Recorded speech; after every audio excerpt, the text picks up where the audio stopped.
I'm Dr. Ronald Berkman. Today we'll be talking about minor gynecologic procedures with a particular focus on surgery for pre-invasive cervical disease. This is all part of a series of 3 videos and as well as a discussion session that will be focusing on minor gynecologic procedures.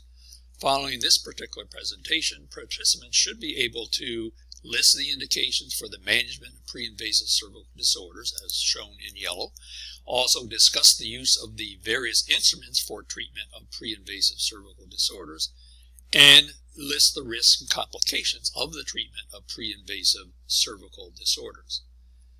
The first treatment approach that we'll discuss is cryosurgery. Cryosurgery utilizes compressed carbon dioxide or nitrous oxide, which allows a probe temperature to reach the level of minus 65 degrees centigrade.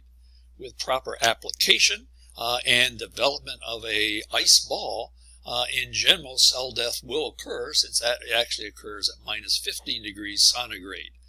But in order for actually the probe to reach the right temperature and obviously reach the tissue that you want to ablate, there is a kill zone that is estimated to extend from the center of the ice ball to within 2 millimeters of the circumference. So it doesn't encompass the entire ice ball, but within 2 millimeters of its circumference. The usual approach to actual treatment are either two 2-minute freezes, allowing again a thawing to occur between the 2 freezes, or a single 5-minute freeze. Non-steroidal anti-inflammatory agents can be given prior to the treatment to reduce cramping. This particular approach, that is cervical cryosurgery, is appropriate for smaller lesions that the probe can cover, lesions that don't extend well into the endocervix, as well as lesions that are less than CIN3. This particular slide shows a diagram of a cryo probe. Note the little nipple in the center there that extends about 5 millimeters into the endocervical canal. Also note the arrow, which is pointing about 2 millimeters from the circumference of the ice ball, showing again that within that circumference there should be adequate treatment. Note also that the speculum blades are open relatively wide to prevent the vaginal wall or the blades from touching the probe, because if that occurs, they also will be subject to the freezing, resulting in inadvertent treatment, so to speak, of vaginal tissue. This shows placement of a cryoprobe initially. Again, the speculum blades and vaginal wall are not in contact with the probe. And this shows the same probe after some of the ice ball has now applied. Now, upon completion of the initial freeze, whether this is a 2-minute freeze or a 5-minute freeze, you do have to allow a minute or two to occur before the probe can be removed. It really will be firmly attached, and trying to remove it immediately after the freeze cycle will basically be unsuccessful. So again, you allow thawing before removal. If you look at the complications, the most frequent one, which is more annoyance than anything else, is a watery discharge that can last for weeks and usually requires the use of a actual pad. Also, there can be severe cramping, occasionally secondary to obstruction of the endocervical canal due to edema or necrotic tissue. This particularly is a problem if you elect to do the procedure just before a menstrual period, because this obstruction then results in hematoculpus and the associated cramping. Treatment, by the way, is just probing the endocervical canal to allow drainage to occur. Although uncommon, endometritis can occur, and certainly there can be persistent disease if there is a large lesion that was attempted to be treated, or a lesion with a higher grade intracervical or intraepithelial pre-invasive neoplastic changes. The second approach is the use of the carbon dioxide laser.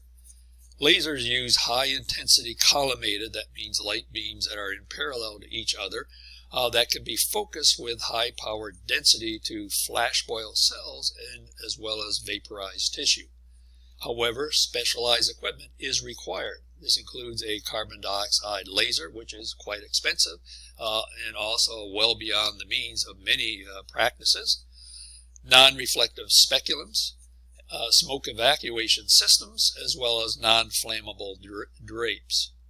From the standpoint of actual technique, one drapes the patient in non-flammable drapes or cloth drapes that are soaked in water.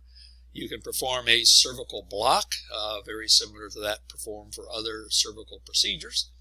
And often it is done under colposcopic guidance with the goal of destroying the lesion and transformation zone, and again with treatment to a depth of about 7 millimeters using spot ablation.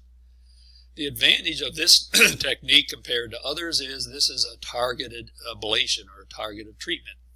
It also results in faster healing since you're vaporizing tissue and not leaving tissue behind. Also, cervical stenosis is relatively uncommon. Also, because of how the energy is utilized, it also can be used to treat lesions that extend into the vagina and has a very high success rate. Side effects overall are relatively minor, include slight bleeding, watery discharge, some cramping. Major disadvantages, however, are high cost, the initial cost of the equipment, as well as the cost of maintenance, such that in general, many of these procedures have to be done in an operating room center because of these costs. And this obviously increases the overall costs beyond just the equipment costs. Finally, there also is need for specialized training to safely utilize a laser. LEAP procedures in many ways have replaced cryotherapy. However, it's important that you have proper patient selection and exclude very anxious individuals or those with very relaxed vaginal sidewalls, because you're using a hot LEAP that again can damage tissue inadvertently if it touches the wrong areas.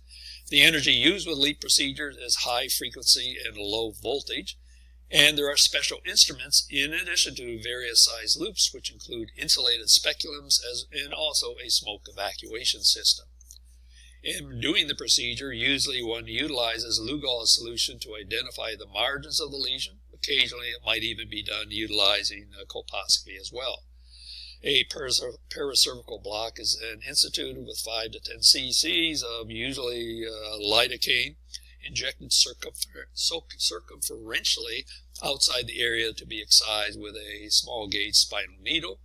Oftentimes combined with, let's say, 1% lidocaine, may be either vasopressin or dilute epinephrine.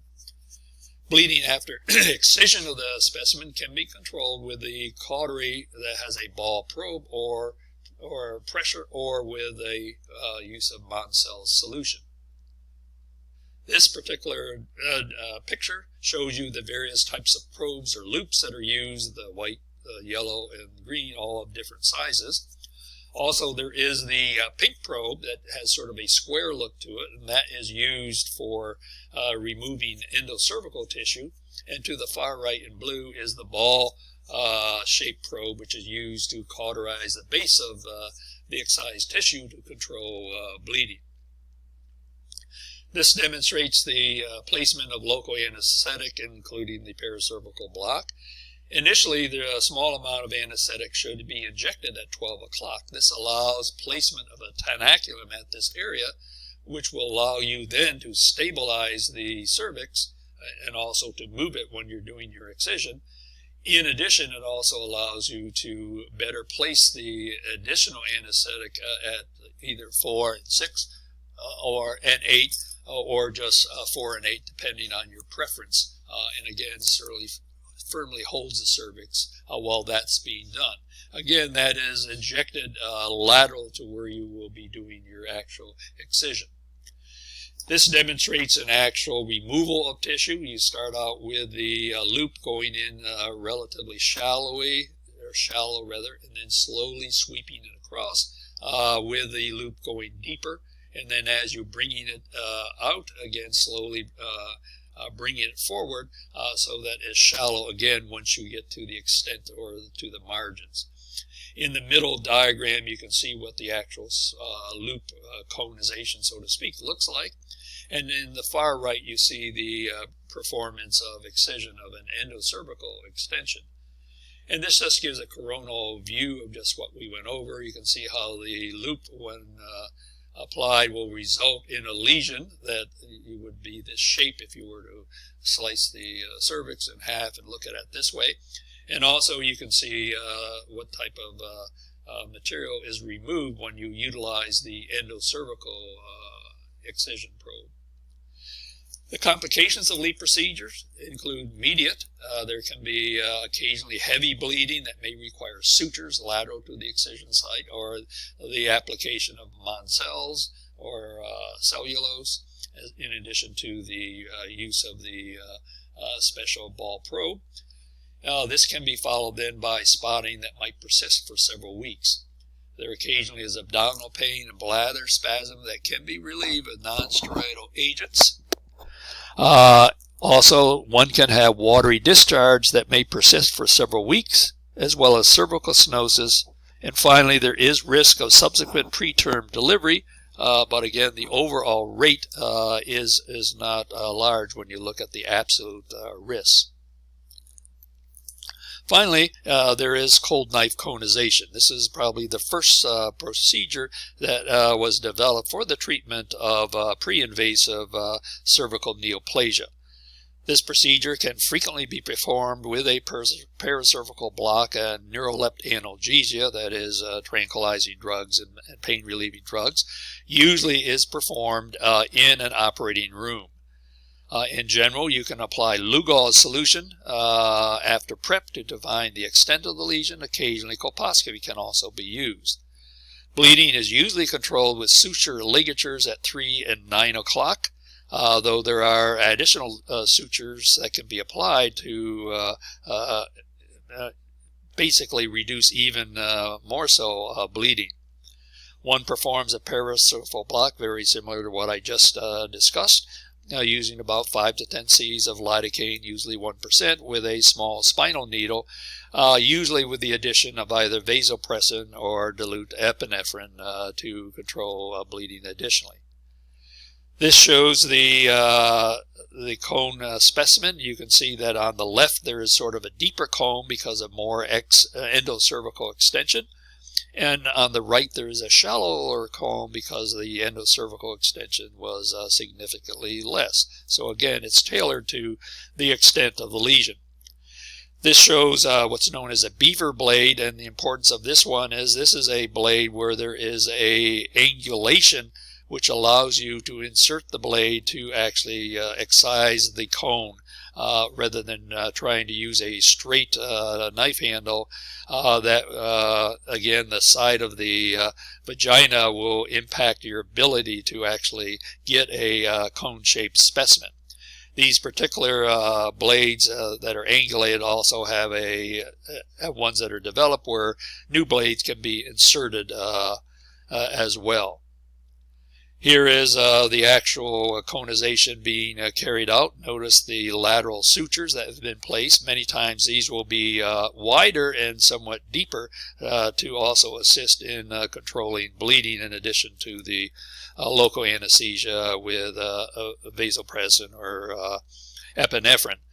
In general, you would start your incision at 6 o'clock in order that rundown from any bleeding does not impact your visualization, so that you don't excise enough tissue or the excision is inadequate. Once in a while, when you have enough bleeding that Moncell's won't control or lateral stitches won't control, one can resort to so-called Sturmdorf tracheoplasty. In this particular approach, one mobilizes vaginal mucosa, then tags it in the midline either at 6 or 12 o'clock, depending on which tissue you're using, and then sutures it deep towards the cervical canal. This results in a flap of vaginal tissue acting as a compression to reduce bleeding in the bed of the conization specimen. Note that on the left you have the posterior loop being tied, and then finally on the right you can see that the anterior one is being tied, and then one closes the vaginal tissue laterally. ensuring that, in fact, that a uterine sound has been placed into the endocervical canal to maintain patency.